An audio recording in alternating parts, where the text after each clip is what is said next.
Oh, you got to be joking. What? I can't. I mean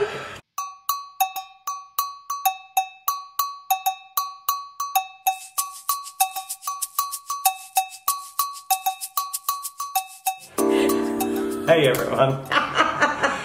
It's so hot. Bad. It's hot today. It's so bad. I didn't even say hello. Hello. It's going to be a bad one. How are you? You're not good. We're hot, that's all. He's been grumpy all morning. It's hot. It's very hot. Very hot. And the thing is, I've had the oven on baking potatoes for an hour and a half. Wine. You know, ovens should be reserved for winter periods when it's cold outside, So why cold are you indoors. eating potatoes for? Because I love potatoes. We haven't specifically these Hawaiian sweet potatoes. I love them so much. We haven't even welcomed our viewers yet. Welcome. Yeah, we did. We said hello. Yeah, but we didn't introduce the show, Luca. The show. It's a mukbang eating show. Korean for eating show. He's just drained. Okay, welcome to the video. Thank you for joining us. Today we are eating a beautiful lunch with you guys. Pause the video, go and get yourself some vegan food, come back and share a meal with us. As someone said the other day in the comments, whining and dining with that vegan couple. Whining. I like it, I like it. We do a lot of whining. Yeah, and the non-alcoholic type, the mouth yapping type. Yeah, the complaining type. Yeah. In the comments below, let everyone know and us what you guys are eating. Yes. Share your meal ideas. That's it. What are we doing? So I mentioned we've got potatoes.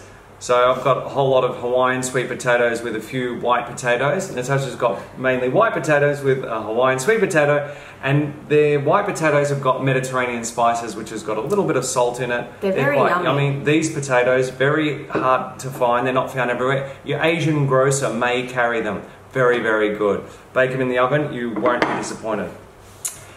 Salads. Now, these aren't just any old salads. These are calorie-dense salads. There are a can of lentils and a can of chickpeas between the two salads. There's also corn, beetroot, cos romaine lettuce, baby spinach, cucumber, pumpkin seeds, sunflower seeds, carrots, and then hummus. We're using hummus as dressing. Does anyone else use hummus as dressing? You just put a big dollop of hummus in there, get 2 spoons and mix it through, and it's just so good. Well, you don't have to worry about making a dressing. Yeah. You just buy it from the store and whack it in. Very, very convenient. It's good and it tastes good and great. It makes it creamy. I like that because like we love avocados, but they're just non-existent in terms of good ones. Yeah. So hummus is like the next creamy thing, yes. I think. Yeah. If you guys do that, let us know in the comments below. Yes. All right. Okay. I think we can start eating. I think we can start eating. Are you okay? Yeah, the other thing I'm annoyed about is a few weeks ago, we let you know that we got this little remote control so that when the camera goes to cut out at 29 minutes and 59 seconds, we don't have to get up and start it again. We can just do this. It doesn't work. The one that we got a few weeks ago stopped working. We thought maybe it's the battery. We asked them to send us a new battery. They sent us a new unit, unfortunately. Anyway, this isn't working. So, anyway. Whining and dining, is that what you call it? Lots of whining today. So we've got the fan on. If it sounds a little bit like there's a fan on, apologies. The fan's on. It's too hot. That's it. All right. You look like you're sitting down at a fine dining restaurant. You've got knife and fork and a spoon, 3-piece cutlery set. Yeah. I'm just using my hands. Now, I was just going to say, I would ordinarily like to pick them up with my hands as well and eat them. Yeah. But these can get stuck to your teeth, so it's better to use a knife and fork. See how considerate you are? Well, very good. It's more that you actually said. You remember? Remember when I told you that time? Remember I was getting my teeth? Yeah. Yeah. Oh, by the way, people asked in a previous mukbang when we had some chips what we were picking off because it was really annoying. What happens is the spices, what did you call it? Well, I think it's a Mediterranean spice mix, and in there is peppercorn. Right. And I think the peppercorn burns. I don't think it's peppercorn. Oh, I know what that is. What is it? It's the it's like the little paprika. It's the chili flakes. skin. Yeah, so chili flakes. See, like these little black bits, they just get a little bit burned when you season them. So we're just picking those off. Sorry if it's annoying, but I don't want to eat burned things, so that's what that is. All right, settle down. Yeah. I'm just going to get a bit of salad. That's nice. So refreshing on a hot day. We've been loving these salads. By the way, we weren't planning to record a video today. Certainly not a mukbang. So nothing special. This is just our kind of regular throw together lunch. Yeah, this is regular for us. Yeah. Very standard. We just didn't have anything more interesting up our sleeve. We've got some good nutrition going on. Oh there. yeah, it's beautiful. Tasty, delicious, I do have to say, inexpensive. I warn you now. Yes. We've Oh yeah, how messy it gets. been having problems. I don't know what's wrong with us. Eating this salad every day. Either the chickpeas or the lentils or whatever bean we've got in here just seems to roll right off the fork or spoon and ends up on the floor or wherever. So there could be legumes flying all over the place. Disclaimer. I don't know what that is. Random stuff. I've got a list here in front of me. All right. You're going to talk about some funnies, huh? Yeah, we've got funnies. Now, I don't know where this comes from. I think it must be an American expression. I think so. Because we've never heard of it before. We certainly don't say it in Australia. People sometimes call us ass hats or ass clowns. What's an ass hat? It's so funny. Ass hat. Like, where did that even come from? Does someone walk around with a hat on their bum? Yeah. Do you tie it on with a belt or something? What is an ass hat? It's hard to take people seriously when they're, attempting to mock you, when in actual fact it's quite funny, isn't it? They're like, oh, they're trolling and they're calling us ass hats. I'm like, that's hilarious. I can't take you seriously. And the other one, the variation thereof? Ass clown. I like that one too. I like ass hat better. So if you know what this means or how it came about, if it's an American thing, please let us know. Explain. Yeah. Because we just thought it was hilarious.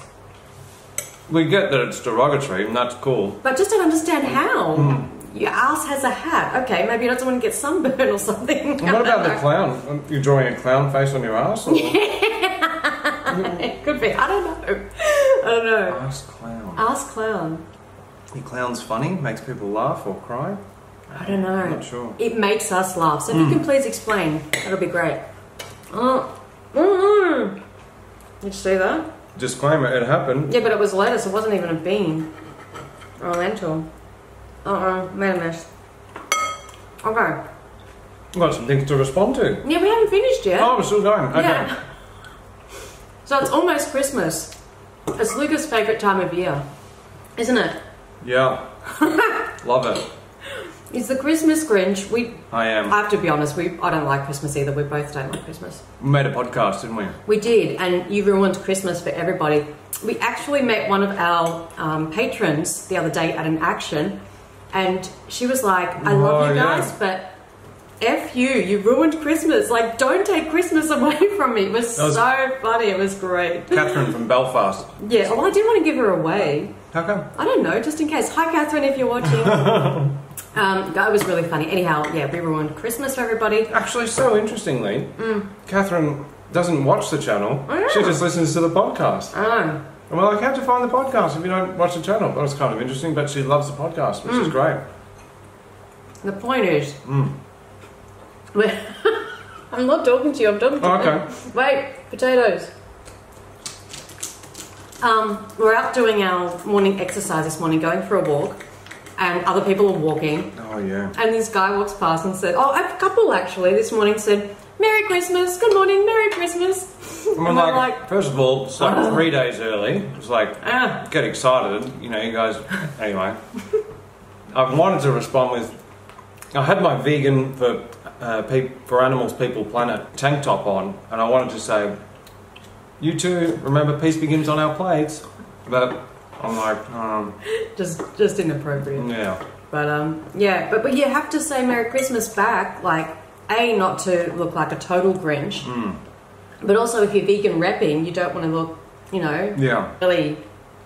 Because of course you can celebrate Christmas or any other religious festivity or what have you as a vegan. They're completely unrelated. Exactly. We just don't like Christmas.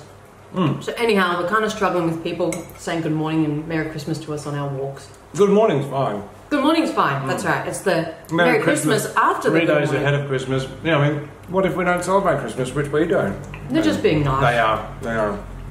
Are they going to be nice on Christmas Day? That's the key. That's it.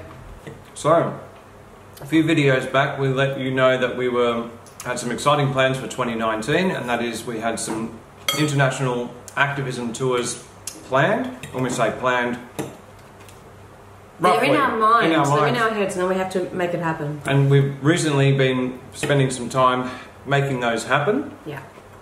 And the first one that's taking shape is our Canadian activism tour. Yeah. I think Canada is our 4th largest audience behind the US, Is it? the UK and Australia. Oh. Yeah. Okay. So we're really looking forward to coming and meeting our Canadian followers and getting active together. So what we've got is the cities are locked in. Dates are semi-locked in. I feel really confident with what we've got. But we don't want to announce anything yet because we're still fine-tuning. So that's coming soon. We're trying to see if there are any major events during our time in Canada. That we can match where we are with... That's right. But that's the hard bit because there's always something going on somewhere and Yeah. you can't be everywhere and sometimes you'll miss something by a day or something. It's a good problem to have, to know that there are so many vegan events happening everywhere in the world so often. Isn't We've it? been invited to things for next year that we can't attend because we're somewhere else. Which is, yeah, a good problem to have. Yeah. So anyhow, Canada details are coming soon-ish. The other place we're going to is Europe. We have... that's going to be an absolute pain to organise because there's lots of countries, lots of things. So that needs a lot more work. Yeah. Haven't organised that yet. And there's 2 main speaking events at the UK Vegan Campout and at the Vegan Weekend in Norway that have obviously their fixed dates, and so everything has to be planned around those 2 events now, which makes things tricky. So anyhow, Europe is coming. Canada will be announced first. Stay tuned. And of course we announced Israel in a recent video as well. Yes, yes. So Israel March will be and April. end of March and early April. Oh, lots of happening. Lots It's a of lot happening. So a lot taking place behind the scenes. Yes, which means the point of all of this, not just to give you an update. Again, you're looking at me as if you've never heard anything. I'm not talking to you, I'm talking to them. Is that this is probably going to be like our last mukbang video with you guys eating together for a little while. Because, why? Coming up to Christmas, so everyone's out doing things and not watching. So we can throw time at planning these tours, at pulling them together. We need a little bit of that. And then follow us on Instagram because stuff is happening around New Year. Can't say much about it, but it's going to be amazing. So do that. That's it. Ready? Ready. Today's response. Ready, steady, vegan spaghetti. That was cute. Thank you. Okay. Had a heap of requests. You guys wanted us to talk about Ellen DeGeneres not being vegan anymore. Oh, this woman. First of all, it's not that she's an ex-vegan because I don't think she wasn't vegan. She's been eating eggs forever. I have to start by saying the headline of the article that we're using to respond to, Ellen DeGeneres confirms, I am not vegan anymore. So that's an oxymoron right there in the heading. Vegan is not something that you can once be. Once you are vegan, it's like an ethical connection that cannot be broken. And until that ethical connection is made fully, one is simply eating a plant-based diet. Yeah. Once one makes that ethical vegan connection, that connection remains for life. So you can't, you know what I mean? You're either vegan or you're not. Again, we've got a video. I know. I feel like we're repeating ourselves for the last 3-4 mukbangs. What's going on? This is why language matters and words matter and definitions matter. Which is why we made that video. Yeah. Now, I'm kind of glad in a way though that she's come out and confirmed this because it's so much confusion. I just hate this idea of, oh, is so-and-so vegan? I thought they were vegan, but don't they eat eggs and blah? And it goes on. And this is where people get really confused because they don't have consistent, I guess like role models, if you like, that are actually vegan and communicate a very clear message. So I'm glad that she's saying, no, I'm not vegan, so that people aren't confused and thinking, oh, Ellen's vegan, but Ellen eats animals. You can eat animals and be vegan.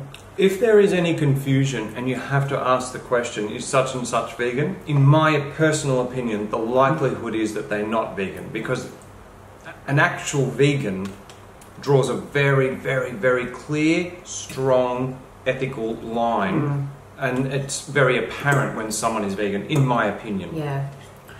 So, she was on, let's just read this. Comedian Ellen DeGeneres has confirmed she's no longer vegan, admitting that she eats fish and eggs. So she made these comments during a Netflix special stand-up show called Relatable. DeGeneres said she was vegan, speaking about how difficult it can be to order animal-free meals in restaurants. Oh, you got to be joking. What? I can't. I mean for example, that's of all the things to say, that one. Just ridiculous, especially from a celebrity. I mean, she could walk into anywhere in the world and have exactly what she wanted. The layperson can practically do that. I know, that's let alone a celebrity. So just to give this some context, this woman apparently earns $87.5 million a year. $87.5 million a year. You don't think she can download an app called Happy Cow and use that to find vegan food? Not that she even needs that app, because she could order anything and that would make it for her. I just can't. I cannot with these celebrities. No, that's really, wow. It's insulting. It's insulting. It is insulting. And it's a lie. And it's misleading, and it makes it sound hard to people that are like, well, if Alan can't do it, how could I do it? In 1988. No, alright. Not that it justifies it. No. But 2018. You're kidding me. You're kidding me. Okay, so she said, I'm not really vegan, I say it for the joke. What do you mean you say it for a joke? It's not funny, Alan. This isn't comedy here. We're talking about lives. Okay, this is a serious issue. I was vegan for 8 years. You're eating a plant-based diet, perhaps. And I really believe that it's great for you. So very much a focus on the diet side with the health there. Yeah. You know, if it's great for you, she's referring to health. Mm-hmm. It's not about us. It's not about us. You can eat a junk food vegan diet. Veganism is about ethics. Okay? It's not about food. She goes on to say, I was healthier then than I'd ever been. I loved being vegan. Again, more health focused. But in the last year or two, for no real reason, I started eating a piece of fish once in a while, or I'll eat eggs from chickens I know if they're in someone's backyard or are happy. A piece of fish. That's a piece of flesh from someone else's body. Who has had their life taken. But what I hate here is that she said, so dismissive, like for no real reason. No real reason. Such a disregard for other beings' lives. Total disregard, yeah? And didn't even try to justify it or try to say why she was doing it, just for no real reason. Now what she's doing here is she's propagating this myth that there can be happy eggs, happy chickens, happy animals that we take from, and that eating backyard eggs is okay, and it's not. And we're going to link some resources down below. Yeah. Probably take us 10 minutes to rattle. It's going to take us too long to, you know. Yeah, but better look, to link the resources. The thing is, it doesn't matter what conditions the animals are in, how happy they are, or whatever. It's their eggs. It comes from their bodies. It's theirs. It's not ours. We are taking. Now, there are severe consequences for taking from them, even if they appear happy to us. It's not for us to judge, oh, they're okay with it, I'll take it. It's theirs. Leave it. We don't need it. We're not supposed to eat it. It causes damage in our bodies. Stop doing it. So very disappointing that she's propagated this myth that happy eggs exist and backyard eggs are okay. It's not. They can't consent to us stealing their eggs. So, the revelation is a far cry from what DeGeneres, who went vegan in 2008, went plant-based, after watching animal rights documentary Earthlings, once said. So now, I remember when she said this on TV. It was so powerful. Yeah. I mean, it's all. Keep reading. Okay. 50 billion animals a year are killed, and this was back in 2008. That statistic is now more like 60 billion land animals. That is, and I think we all fool ourselves that there is some kind of happy cow or happy chicken or happy fish or happy egg, and that it's a quick death. That they just hit him in the head and that they are out, she once famously said.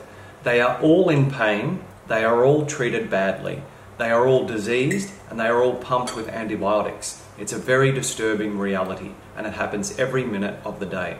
So yes, that's spoken like an animal rights activist. That's spoken like someone who's made an ethical connection.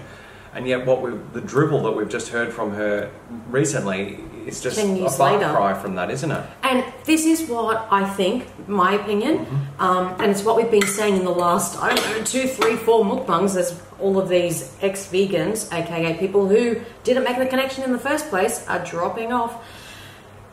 I feel like, once again, they saw something to do with animals initially, like Alan did, Earthlings, and it shocked her and it saddened her and it you know, pushed her to not eat animal products. But if you don't revisit that consistently, it becomes far from the mind, far from the heart. And the reality is we live in a non-vegan world. So everywhere we go, and the majority of people that we're around are eating animals. So it starts to become normal again to think, oh, just have a little bit here, a little bit there. You get swept back into what the majority of people are doing, what the mainstream is doing. That's not okay. So I think that's what's happened with her. She had that initial connection, somewhat, obviously, but not a full one, but not enough. Some connection. You have to keep going back. You have to keep revisiting, you know, what we're doing this for and who we're doing this for, and have an ethical connection to animals. And if you don't have that, this is what happens. And as far as we're aware, Alan has been eating eggs for quite some time. This is not a recent development. No. She's also hasn't she sold leather goods through her shop? She's got animal skin shoes. I think it was wool. Was it not wool lined in the shoes, or was it leather? Whatever. Animal skins. She's sold animal skins for profit. Yeah. She's also been the cover face for CoverGirl makeup, which tests on animals in the past. I don't know if they still do, but she has, you know, been promoting them. So she's done a lot of non-vegan things that are exploiting animals, and she's profiting from it. So she's very far from vegan. I wasn't shocked to see this because we knew she wasn't vegan. That's right. Like I said, I'm glad that she's actually came out and said it to clear any confusion that she might have created. Yeah. It's terrible. I wish that she was, and I wish that she continued what she did 10 years ago about Earthlings, to keep speaking up about the issue. That's right. But she hasn't. No. Because, I mean, that is phenomenal what she did do 10 years ago. I mean, she's reached more people in that one moment talking about Earthlings on national television in the United States than we've reached in 4.5 years and possibly could ever reach, you know, because such is her reach and her influence. So that was amazing. But it's just so disappointing. But what gets me is for no reason. And what that tells me is she just doesn't care. Yeah. She doesn't care. If you care, you're going to do the right thing, and you're not going to contribute to that awful violence. But she just doesn't care enough. Yeah. That's really sad. And it, you know, like all these other ex-vegans, gives a green light to people who are sitting on the fence or just looking for an excuse. Oh, Alan doesn't do it anymore, I can do it. Alan said backyard eggs are okay. My neighbour has backyard eggs, I'll just eat those. And then it's a slippery slope, as we were talking in the last responsive video to Earth and, what is it, Moon and Rock? Earth. It's a slippery slope. All of a sudden you're out eating somewhere and they have egg, and oh, well, I already eat egg at home, so one more egg doesn't hurt. Well, that egg probably came from a factory farm. It's just frustrating is the word. Let's breathe. Let's breathe. Enjoy our potatoes. Yeah. Geez, so hard.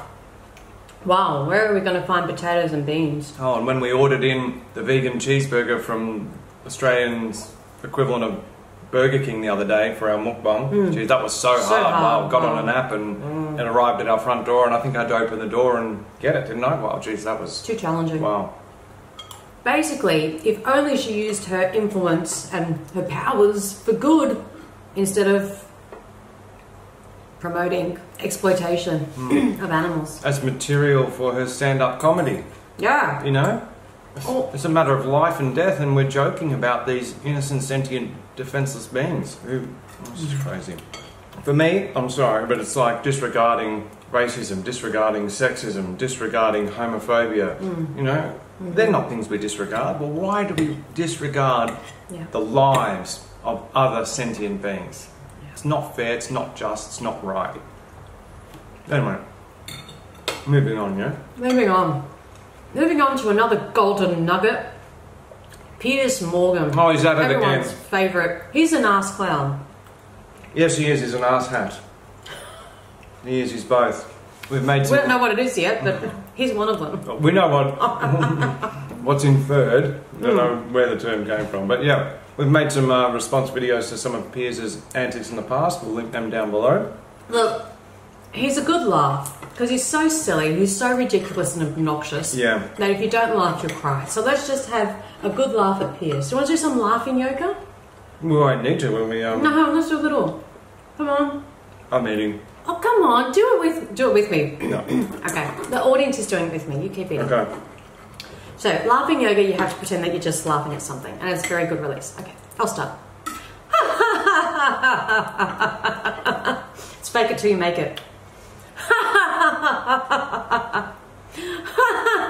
Laugh with me. I've got a mouthful of potato. See, that was a good one. That was a natural one. That was good. You killed me. You killed me. I had a mouthful of potato. I honestly couldn't laugh. Now you winked there, Come on, come on. There's a laugh. There's a laugh. It's like, get away from me, woman. All right. Let's get into this. So, there was a new segment on Good Morning Britain. I have to think which country. And it was called, Is Militant Veganism Effective? Can they get a little bit more original with the headlines, can I just say? Haven't we done this like 1,000 times? We have, but this is the narrative that mainstream media wants to push, and they'll continue to push it until everyone's bought the lie, just like everyone's bought the humane lie. To summarise this video, it's all the usual... What do we got here? Jungle though. Animals eat other animals. Survival though. Bread though. Oh, that's a good one. No, that's Bread, going to be though. interesting. Rodents and insects though. Related to bread though, which we'll get to in a minute. Personal choice though. And hunting is bad and different though. It's just the usual narrative, isn't it? It's like there's 10 in his firing in his armor. repertoire. The carnistic defense mechanisms. The excuses. Anyhow, so there was basically, this is in response to an action that happened in Brighton, in England. A group of activists went into Waitrose, supermarket chain there. and they performed a disruption where someone was on the loudspeaker talking about they were basically blockading the turkey section. And this was part of Direct Action Everywhere and the Yeah. Brighton chapter of that organisation. Yeah, so they were standing in front of the turkey section reading on the loudspeaker some information about what happens to animals, why this is wrong at Christmas time, you know, we need to stop doing this to animals. And people were holding signs of, it's not food, it's violence. We've taken part in many of these disruptions. Yeah, Berkeley, New York, London, Boston. Yes. And I Here in think Australia, of course. too, yeah.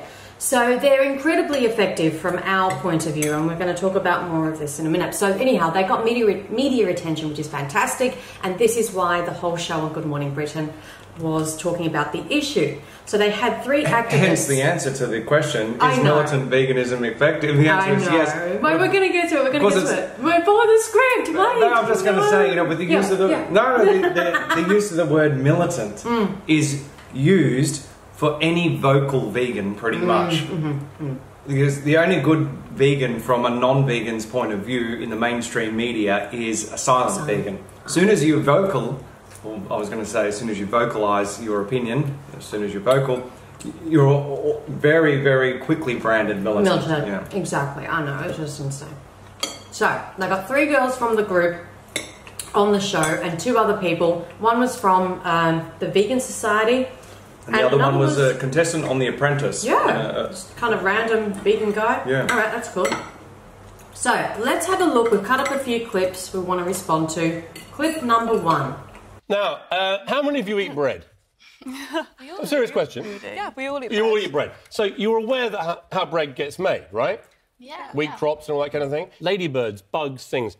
Mice, rats, all these other little creatures that are in the crop, they get destroyed in the production of wheat crops, right? So that you guys can munch your bread. Tell me the difference, ideologically, between me wanting a Christmas turkey, right, and you guys eating bread, which you know involves the slaughter of millions of young critters. Piers, first of all, I've said it before, you're a very silly man. In fact, you're an idiot. You're an ass hat. You're an ass clown. You're all of it. Does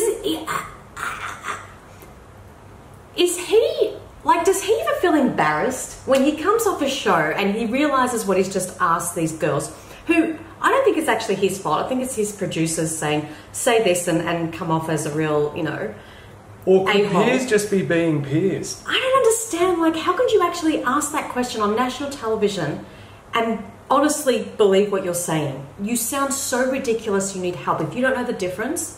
Anyhow. And perhaps we're looking at it from a vegan perspective, and perhaps there are other non-vegans out there who might have posed a similar question to what Piers has. But do they really believe it though? No one really believes that. Think so I think you know either. the difference between killing bugs for wheat and slaughtering animals in a slaughterhouse. Anyway, so our response to Piers' question is... The difference ideologically is that eating animals involves the intentional killing of direct victims, whereas eating plants involves the unintentional killing of indirect victims. Veganism is not about being perfect. Simply by existing, we are going to cause harm to other animals. Veganism is simply about causing the least amount of harm to other animals as possible and practicable. Now, it's not possible for us not to eat anything. We must eat to survive. So the question then becomes, how do we produce food in a way that causes the least amount of harm to other animals? Currently, we are growing enough crops to feed 10 billion people. However, there are only 7.5 billion people on the planet. So we're growing more crops than we actually need. Why is that? Because worldwide, at least 50% of those crops are being fed to animals so we can fatten them, kill them, and eat them. So it follows that if the world went vegan, we would actually grow less crops than we currently are. And in doing so, we would unintentionally kill fewer indirect victims like rodents and insects. Not to mention, the most important factor, we would stop the needless, intentional killing of 60 billion land animals and 2.7 trillion marine animals. So this is the way that we cause the least amount of harm to other animals, by going vegan. How comprehensive. That is the response that should be on this show. Now, if I were on the show, Piers, as we'll see in a moment, wouldn't let me get that out. No. And would try to shout over the top with another question to interject rather than listening to the answer to the question that he's just asked. Because he doesn't want the answer. No. He just wants drama and he wants views. That's what this show is all about. So this is the answer that you would give if you do have someone ask this question to you in whatever situation. You may not be able to recite it perfectly, as Luca has just done. Use your own words, but... Exactly, but this is, I guess, the points that you want to convey. Yeah. You know. Bread, though. My answer would be, I'd like to take Piers to a slaughterhouse. I'd like to put a loaf of bread on each side of his head and squish him. Squish some sense into him. Can you see the difference, man? Can you see the difference? But he's such a coward. He would never go to a slaughterhouse. He would never watch the footage. He's just a puppet. Oh, isn't he infuriating? He is. I'm going to go half glass full here and say that at least this infuriating ass clown gives veganism a platform in the mainstream. I know. I'm grateful for Piers. Okay, clip 2. Here's my issue about the vegan thing, right? I've got no problem with anyone being vegan whatsoever, right? I believe absolutely in a right to choice when it comes to food, smoking, drinking, whatever you are. I don't believe in nanny state, right? The vegan thing. Is it the non-racist thing? Is it the non-sexist thing? Is it the non-homophobic thing? Not a thing. This really annoys me that veganism is the only issue regarding discrimination where the person not contributing to the exploitation and violence has to wear the label. Yeah. You know? And my same thing, it close it down. It makes it sound like it's just a fad. It's just, you know, a little thing that you can get into on the weekend if you like. Or a thorn in the side of mainstream society, or a pebble in the shoe of mainstream society. Pain in your ass. Yeah. In your hat ass, whatever it's Ass called. hat. Ass Yeah. hat. So he's saying everyone has a right to choice. And that's okay. You know, he doesn't believe in a nanny state, so if people want to drink, if people want to smoke, people can do whatever they like. To a degree, Piers, you can't go around raping and murdering people. You have laws for that. Yeah. It's not a personal choice when there's a direct victim involved. And when it comes to food and eating animals, there is a direct victim involved. Therefore, it ceases to be a personal choice. Now, he talks about this a little bit later on, but Piers is very anti-hunting. Why? Isn't it a personal choice if someone shoots a lion or an elephant or a giraffe or a rhino? Don't be part of this nanny state telling people that they can't go trophy hunting. Ideologically, Piers, what's the difference? Given that both acts are needless. Killing animals for food is needless, and killing animals for sport and entertainment is needless. Yep. Ideologically, they're the same. You oppose one, and yet you support the other. Hypocrite. Ooh. What I have a real problem with is radical vegans storming into supermarkets like these three did with their mates, right? Terrorising old people doing their shopping for Christmas, right? Young kids trying to go around with their mums and dads in supermarkets, marching into steakhouses and screaming abuse. Terrorising old people and kids with families. Oh, wow. Oh, hold on, wait, I missed that one. The problem with radical veganism is they're storming into supermarkets. We're not storming into supermarkets, we're just walking in. We actually walk in peacefully. And in terms of radical veganism, that term is superfluous because the word radical, the Latin root is... There we go. Root. So radical means to get to the root of a problem. And that's exactly what veganism is doing. It's getting to the root of the problem of the needless killing of animals. So it is radical. So it is radical in and of itself, and therefore the use of the word radical is superfluous. And it's radically kind, and radically compassionate, and radically fantastic, and you're radically silly. So, terrorising old people and kids. Terrorising. You want to know what terrorising is, Piers? Once again, go to some farms, go to a slaughterhouse. That's what terrorising is. Educating people in public and giving them facts that the industry won't is called education. That's it's exactly not terrorising. right. So now Piers thinks that education is terrorising. Yeah. Yeah. I mean, anti-dog meat protesters, Yeah. they're terrorising the public, aren't they? In Piers' perspective. Yeah. I mean, Or it's, not. and this is where this is the victim card over and over again. Piers is playing the victim card. He's trying to get his mainstream non-vegan audience to side with him that vegans are terrorists. Yeah. And what that does is it makes the old people and the kids with the families appear to be the actual victims in this scenario, when the real victims are the animals in the slaughterhouses. They're the real victims, but as soon as we take the focus off them and onto someone else, they're forgotten. It's strategic, and it annoys me when people play the victim card. He's claiming that these activists are screaming abuse. They're not screaming abuse, they're using a loudspeaker to give educational facts about what happens to animals, what it's doing to the planet, and what it's doing to our health. And even if... How is that abuse? It's not, and even if they were screaming abuse, how are abusive words worse than the abusive actions that are happening to animals every second of every minute of every hour of every day? Now, as we said, we've been part of a lot of these actions, and one of the first things everybody says at a speak out is, you know, good morning or good evening or hello shoppers.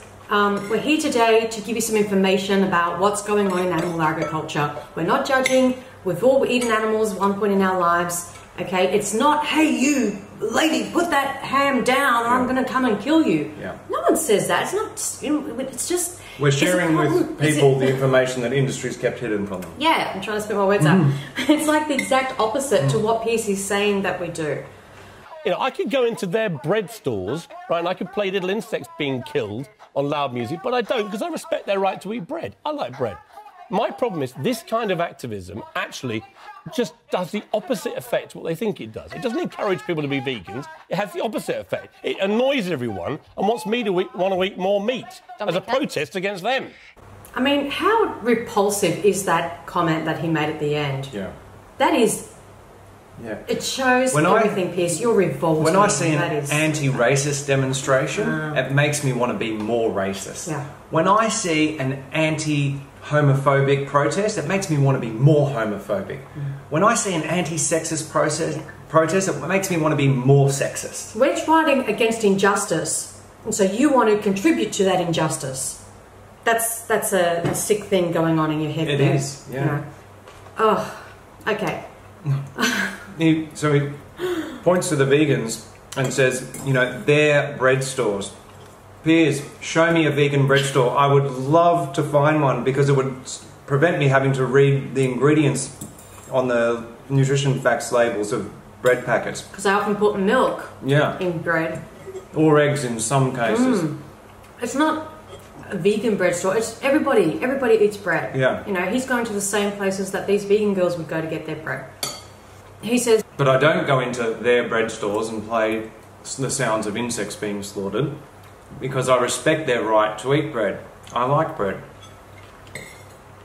There's nothing to respect about needlessly slitting someone's throat and chopping their head off because you like the taste. That's not a respectful action.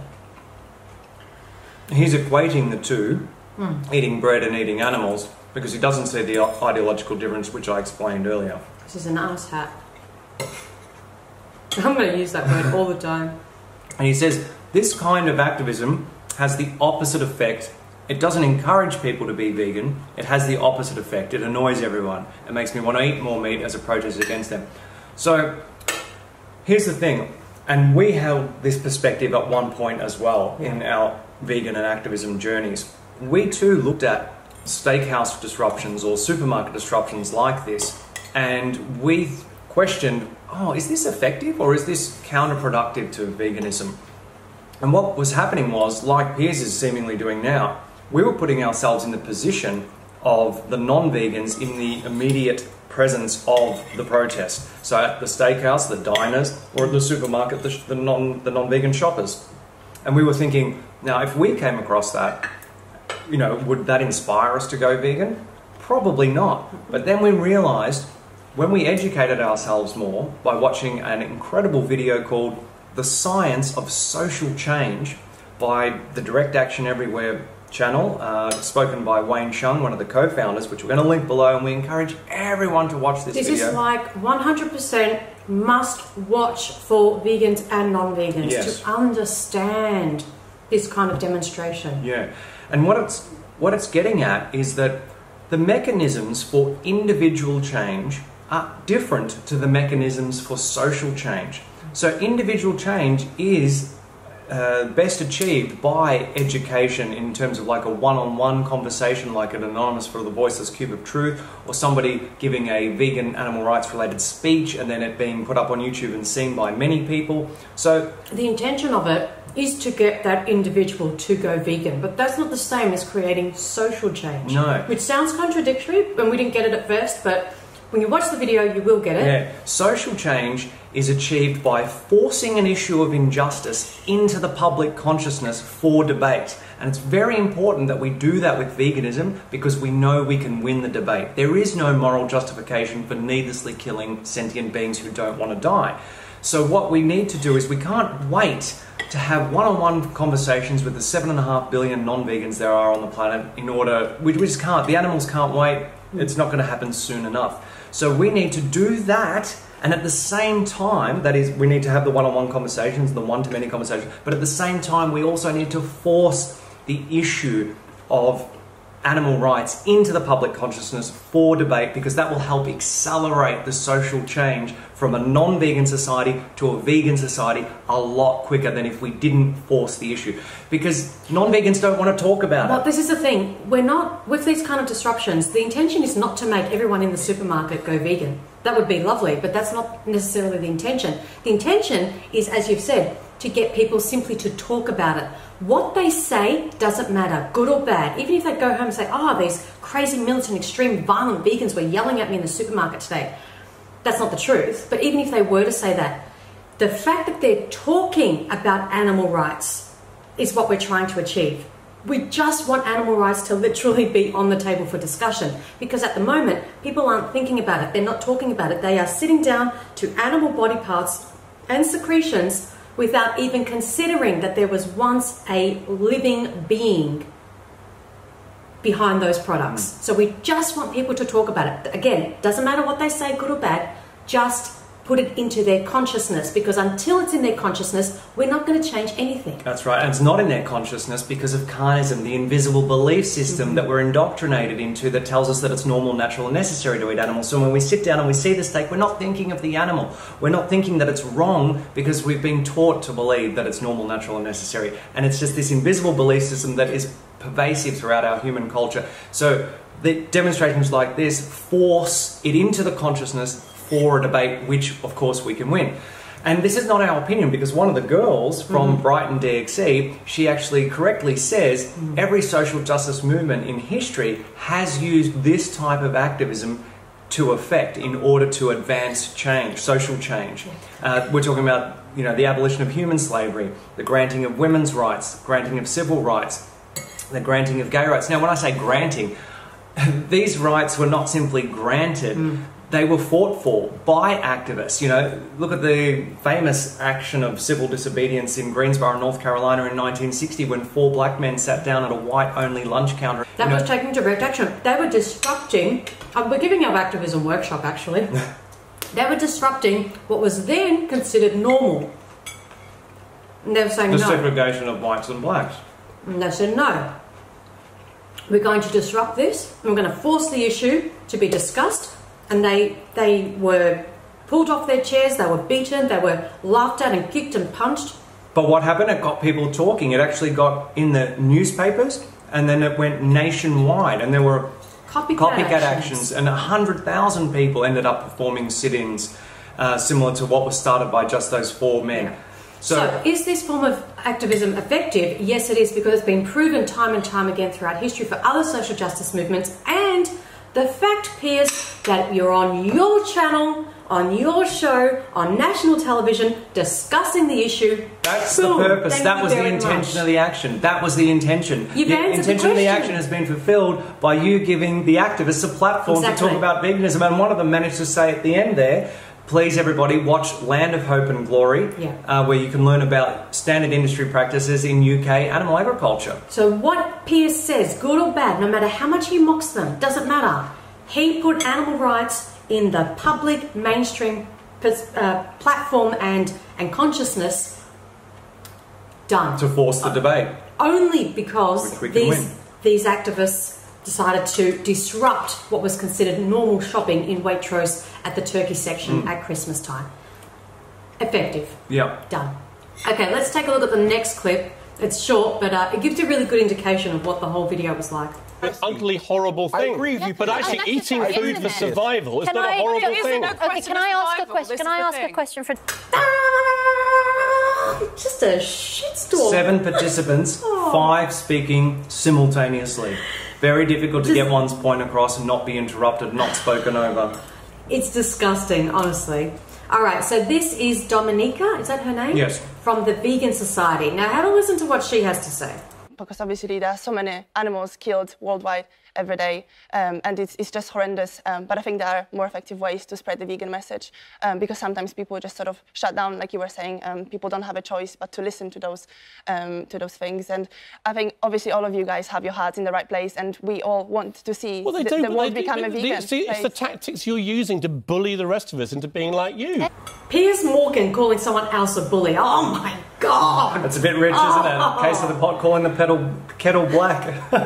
Can't spit our words out today. So very hypocritical. Very disappointing to hear what the representative from the Vegan Society had to say. This is one of the problems that the vegan movement is experiencing, is that not everyone is on the same page. And again, it's the same thing with every single social justice movement.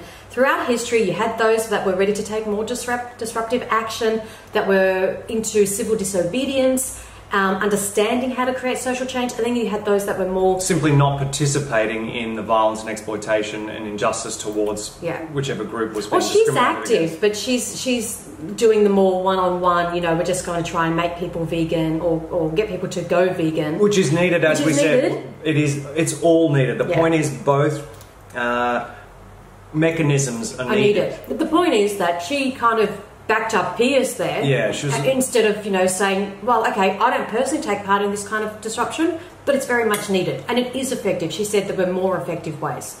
But she didn't know because she herself also hasn't educated herself by watching something like The Science of Social Change, as we hadn't at one point in our vegan and activist journeys. That's right. So she goes on to say, I think there are so many different approaches that we could be spreading the message in. I think we have to keep in mind how the non-vegans, such as you guys, perceive us, and I think that's the most important thing. We've got to leave it there. Look. No, that is not the most important thing. It depends on the context. So in a one-on-one conversation, like at a Cube of Truth, absolutely. There you're trying to create rapport, be relatable, normalise veganism, be non-judgmental, all of those things.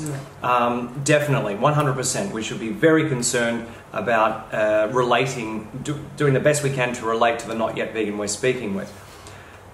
But again, the mechanisms for individual change are different to those required for social change. Social change doesn't happen that way. Social change requires the disruption to the normal behaviour of whatever the injustice is. Okay? I remember one of... So context matters. Yeah, you're right. I shouldn't have said that at the beginning. You clarified that. One of the first disruptions we did here in Australia, I remember we made a video on it actually. As soon as we entered the food court, put up our signs, you and I were filming, and I heard an older couple say, oh look, there are those horrible people. And that was like within 10 seconds of starting. And my first reaction was... And they said that because?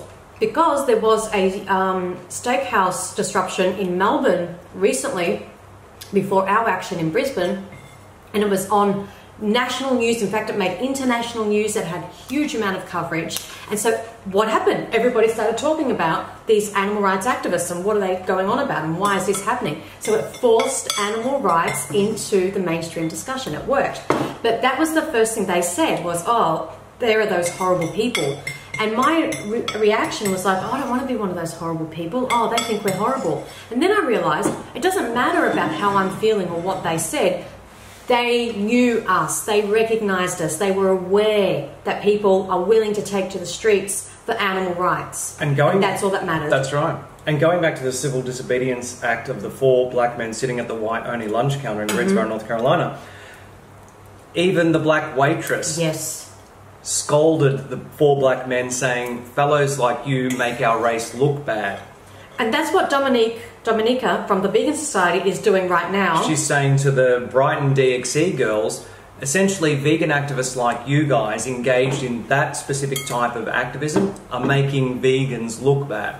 But now we look back and we say, no, racism is wrong, and the activists, whatever form of activism they were taking, provided it was non-violent, was all needed and all effective to create social change, to grant civil rights. And that's the way history will look at disruptive actions from animal rights activists. Everyone, vegans and not yet vegans alike, will look back and go, yeah. Speciesism was wrong, and they were just trying to raise awareness regarding speciesism. And what it is, vegans like Dominica are feeling, because they don't understand it, they haven't educated themselves about how this works and why it's needed. We always reject and fear what we don't understand. That's right, and they also feel uncomfortable. They feel uncomfortable about this kind of action and how it reflects on them personally. I don't want to be one of those vegans. I don't want to be embarrassed. I don't want to be made to feel uncomfortable. Well, it's not about how we're feeling. It's about what's needed for the animals and what's going to work in this movement. And history has shown us time and time again, as we've just said, this is how you create that social change. All right, last clip. Okay. So all we're doing is exposing what's already happening, and the tactics that we use are inspired by previous social justice movements. So it's completely necessary to do this. There's a difference. You could stand outside, for instance. You could stand outside the steakhouse, or you could stand outside your families the eat meat. supermarket. So first of all, did you hear Piers just totally speak on top of his colleague, his female colleague? I mean, he's such a inconsiderate, man. Disrespectful. I could think of lots of other words. I'm sure you can fill in the blanks. So Piers's colleague Susanna Reid is right. The activists could stand outside the supermarket or the steakhouse, for example, and in some cases activists do that, and we have done that on occasions. I'm thinking of Shake Shack in Boston, McDonald's in New York. Now, but here's the thing. If Rosa Parks had not sat in the whites-only seating on the bus, and instead she'd sat in the seating reserved for black people and simply held a sign saying racism is wrong, do you think it would have made the same waves as sitting in the white-only seats? Same thing with the 4 men at Greensboro, North Carolina. What if they'd... It has to be... protested outside the venue. Yeah.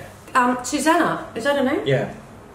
You would not have had these activists on your show. You would not be discussing the issue on your show if they had stood outside and protested that way. The only reason they're on your show is because of what they did. Which has to create drama and tension. Yeah. Okay? Otherwise, the media is not going to pick it up. And if the media doesn't pick it up, it's not going to be forced into the public consciousness for debate. Yeah. So, you at Good Morning Britain have proved how effective it is. You've answered your own question. Because you keep inviting activists back on the show every time they do something like this. Thanks very much. So our job as activists is to continue to take part in non-violent direct action and also continue to think of new ways to pique curiosity, to get the attention of the media so that we can continue to force veganism and animal rights into the mainstream for discussion, for That's debate. it. We've given you your homework. Come and figure it out. Okay, that's the end of that. That's that. Finished lunch. Enjoy lunch? Yep, I'm just sweating like a... Yeah. To have a cold shower after this. What do you guys think? Put your comments down below. What do you think about Alan's story? What do you think about Piers and this form of activism? It's divisive, we know. Have you watched The Science of Social Change? Will you watch it? Link is in the description below. Please watch it. I almost want to say, please don't leave a comment saying that this doesn't work until you've watched it. Yeah. Can we just say that? I think we can make that rule on our channel. Yeah. That's like a not yet vegan defending eating animals before having watched Earthlings, for example, or Land of Hope and Glory, or Dominion. It's education, whether it's for a non-vegan about veganism or if it's a vegan about vegan activism.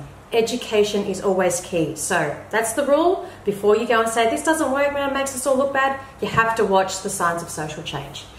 It really opened everything up for us. Yep. And a lot of what you've heard today is, as I said, what we talk about in our activism workshop, which we'll be giving on our international activism tours in 2019. Yes, so watch this space. That's it. That's probably, well, definitely the last one before Christmas. So from the Grinch and I, Merry Christmas. He's like, oh. Thanks for watching. We really appreciate it.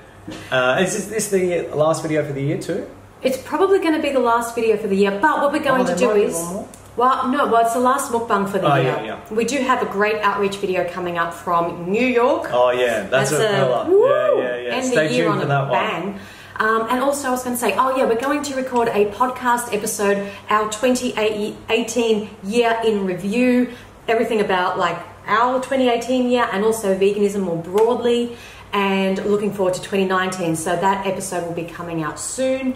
Let us know your thoughts in the comments down below. We love reading them and responding where we can. Hope this has been a fun end to 2018 once again. And an educational one. Yes, stay vegan, obviously. Stay safe, be happy. And that sounds like a Hallmark card. I don't even like that ending. Cut that. Cut. Start again. That's it. That's it. Remember until next time that going vegan is not the most we can do. It's the least we can do. See you next video. Bye everyone.